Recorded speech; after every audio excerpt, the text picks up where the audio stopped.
buckle up. Yeah. Because today we are diving headfirst into a story that's got Wall Street buzzing.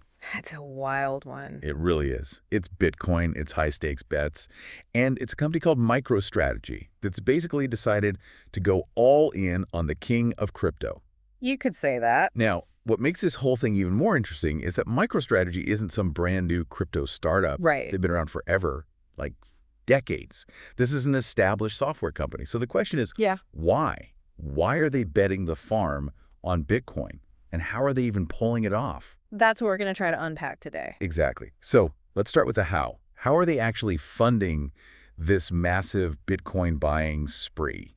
Well, what's really fascinating about their approach is that they're using some pretty traditional financial tools to fuel this super modern investment strategy. Okay, like what? Think convertible bonds, stock offerings. They're raising capital the old-fashioned way, but they're using it to buy a very 21st century asset.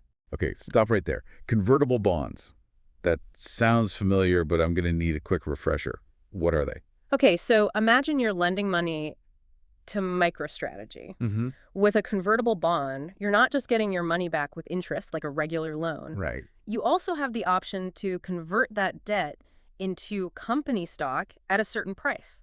So you're not just a lender, you can become a part owner. Exactly. It's like having your cake and eating it too. I like cake. You get that security of a loan, but also the potential upside of owning part of the company if the stock price shoots up, which MicroStrategy is betting will happen as Bitcoin succeeds. Okay, that makes sense, but hold on. Yeah. Why wouldn't investors just buy Bitcoin directly?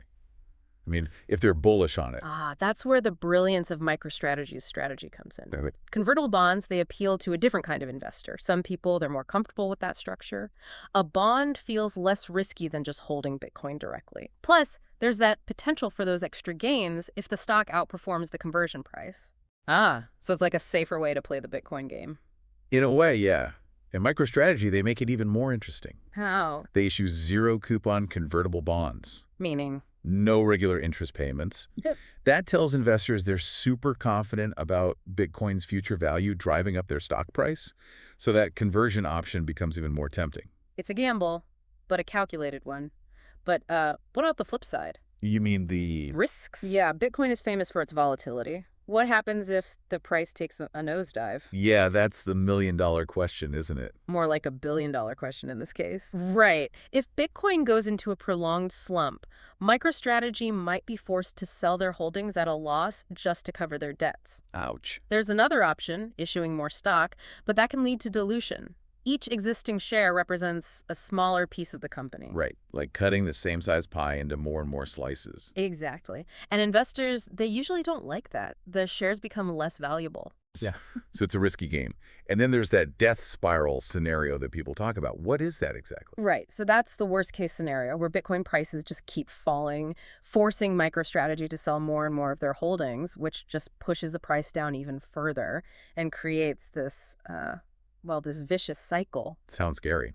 Are they doing anything to mitigate these risks? Oh, absolutely. They're not just jumping in blindly. They have hedging strategies to try to minimize those potential losses. Hedging. Explain that like I'm 5. It's basically like insurance for their Bitcoin bet. They might use derivatives, things like options contracts. These give them the right, but not the obligation, to sell Bitcoin at a certain price in the future. So if the price crashes, they're protected, at least to some degree. Smart. So even if Bitcoin stumbles, they've got some safety nets in place. Now, I'm curious about the other side of the coin. Yeah. What happens if they're right? What's the potential upside? If Bitcoin keeps climbing, their holdings could skyrocket in value. Huge returns for the company and their investors. And that could send their stock price soaring even higher, which is great news for anyone holding those convertible bonds. It's a high-stakes game for sure. But they're not playing alone, are they? What kind of impact has MicroStrategy's Bitcoin strategy had on the rest of the corporate world?